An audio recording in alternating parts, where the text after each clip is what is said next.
Anh đừng nghịch điện thoại nữa, anh nghịch em đi. Anh đừng nghịch điện thoại nữa mà.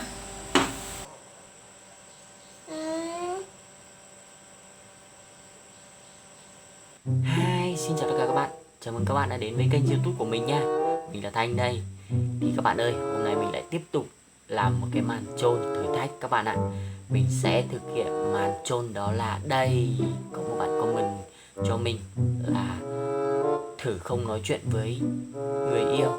Thì hôm nay mình sẽ thực hiện video đó là sẽ không nói chuyện với Giang, để xem Giang sẽ phản ứng như thế nào khi thấy mình làm ngơ và không nói chuyện với Giang sẽ như thế nào nha các bạn. Để xem Giang có ganh hay là cáu gắt hay là làm nũng mình không.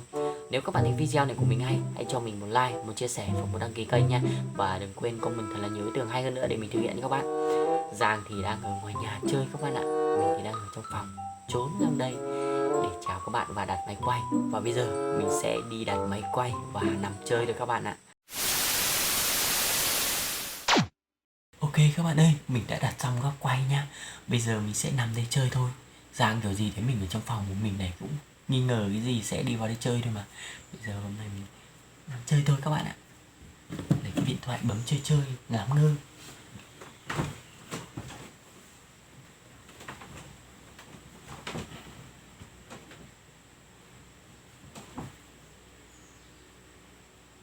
A few moments later. Hello. Chơi điện thoại à?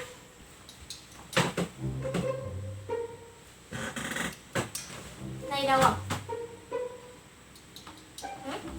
Hôm nay đi đâu à? Anh ơi.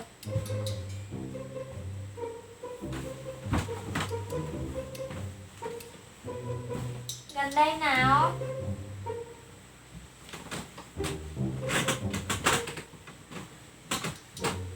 Làm gì đây?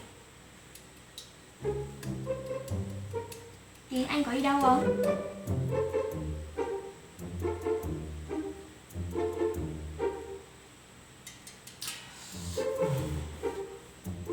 Rồi.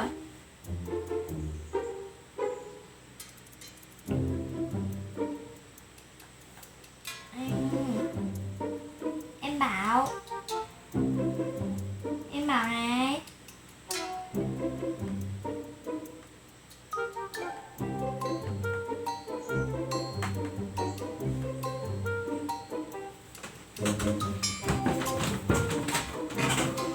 Ngồi gần em thì có làm sao đâu. Buồn cười thật đấy. Làm sao? Sao? Từ nãy bảo không nói chuyện gì hết.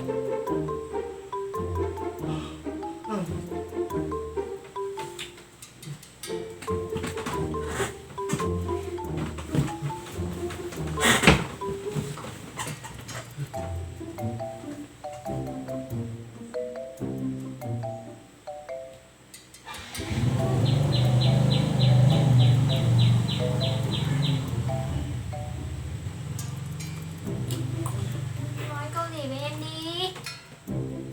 Anh không nói à?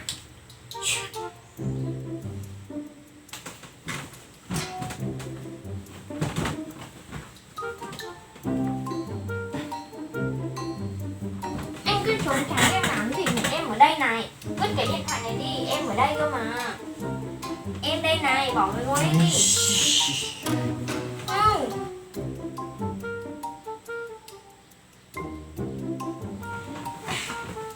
Chẳng nói, chẳng nói.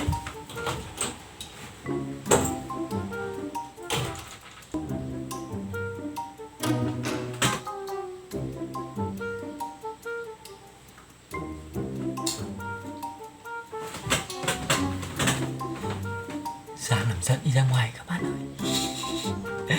Bây giờ mình sẽ đi ra ngoài và đặt tiếp tục các máy quay mới nhé các bạn nhé.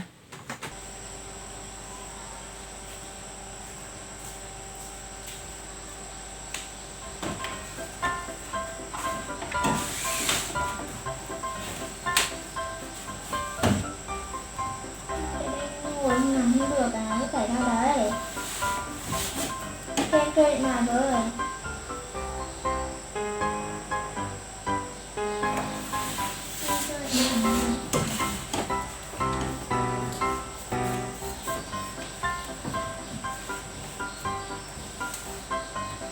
Nhìn nào rồi.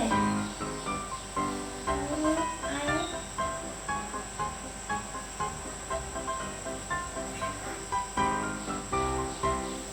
Em có làm gì đâu.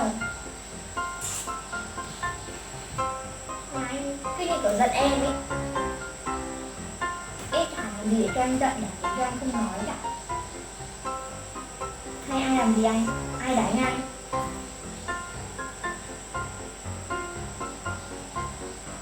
Ai nói gì mà để anh không nói chuyện nghe? Em khát nước. Em khát nước quá à?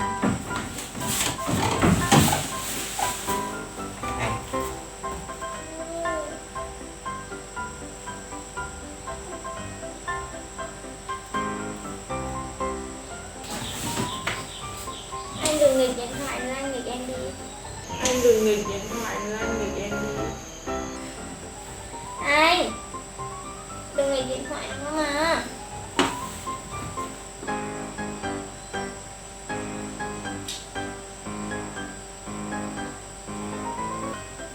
Em muốn ăn quả à? Anh đứng tủ lấy hoa quả anh đưa em đi. Đi đứng tủ lấy hoa quả cho em ăn.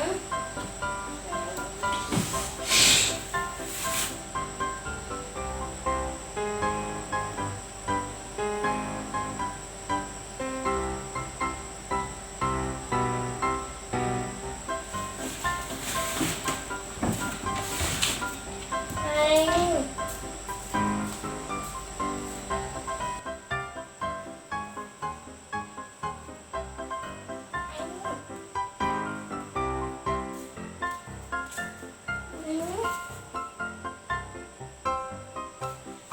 em có làm gì đâu. Em có làm gì để cho anh phải giận đâu. Hả? Anh à, họ bắt tiền.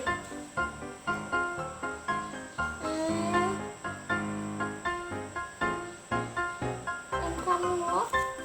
Em muốn ăn. Đói rồi. Em đói rồi.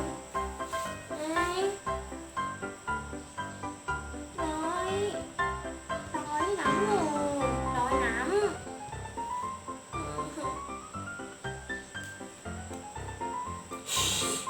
Anh cứ xua đuổi em đấy nhở? Em chả làm gì cả. Mà anh cứ như thế suốt từ sáng giờ, không nói một lời nào. Bố mày nó cần nữa nha. Ở đây của mình đi. Nó cần.